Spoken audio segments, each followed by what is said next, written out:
Let's talk about stylized lighting in ZBrush. First thing I'm going to do is open the divider, and I'm going to go up here to my light, and I'm going to go ahead and drag that over here. Okay. Now, if I move this around, I can see that the lighting actually will update. Okay. Now, yours may not be, but I feel like I'm going to show something here. If I go to this, if I have a matte cap material, okay, so these will not normally respond to lighting, and these will respond to lighting.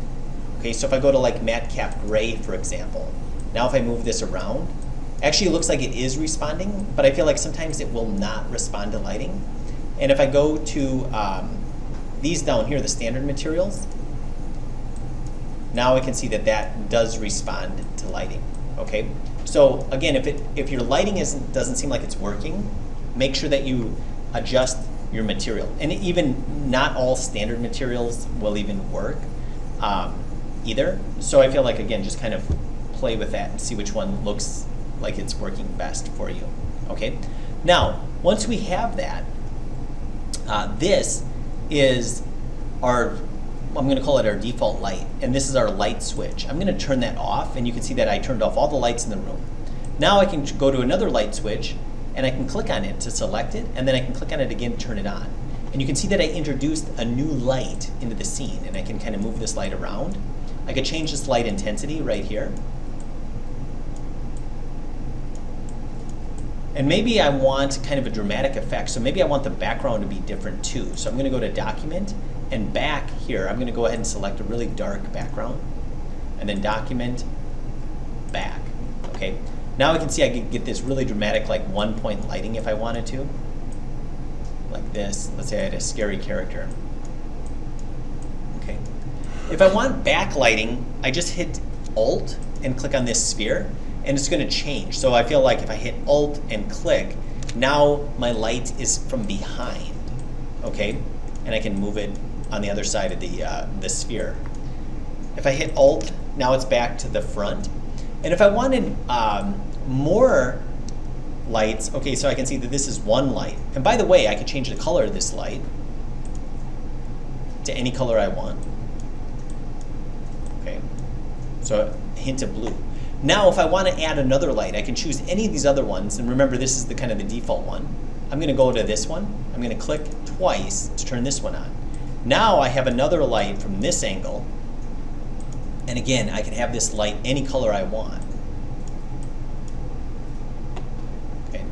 And now I can see that I'm getting kind of this interesting blue and orange effect. If I go to this one, whoop, I'm sorry. I just select this one. Now I'm controlling that light. Okay. Again, I can increase its intensity or decrease it.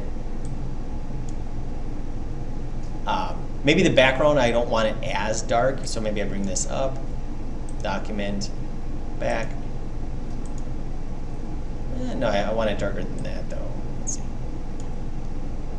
Document, back. Maybe I want a gradient, so I can go range, and I can kind of go like that, 0.5, there we go. Okay, cool. And maybe I'll look at this closer.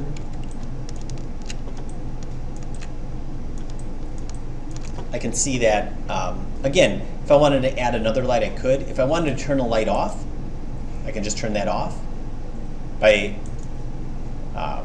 clicking on it. I kind of have to click on it twice because one is to select the light and then one is to turn it off. If I want to go back to my default lighting, I'm just going to turn both of these off, and then I go back to this one and I can turn that on. So again, I started moving this one, so maybe it's a good idea not to move it. So you always can come back to that default lighting. But then again, I can turn this one on and this one on. And if I wanted like a rim light behind it, I could turn even the third one on. Hold down Alt and get it behind it. Now I'm getting kind of that 3-point lighting with that rim light, and I can increase my intensity.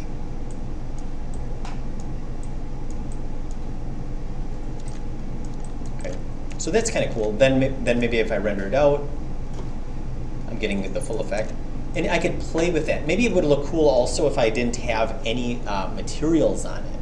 right? Sometimes it's nice to see it without any color and just kind of play with that. So again, maybe I'll bring the intensity of these down.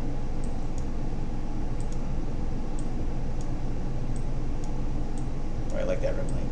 Again, play with it. And I feel like this would be more of an artistic render because the other ones, I'm going to call them informational renders. But this one, you can kind of make it stylized and look really cool and have kind of dramatic effect.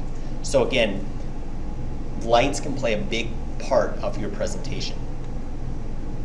Once you like it, you can hit BPR. And the way that you save this is obviously going to Document, Export. And then I can save that as, and I'm just going to continue this, so 18, I'm just going to call this 019.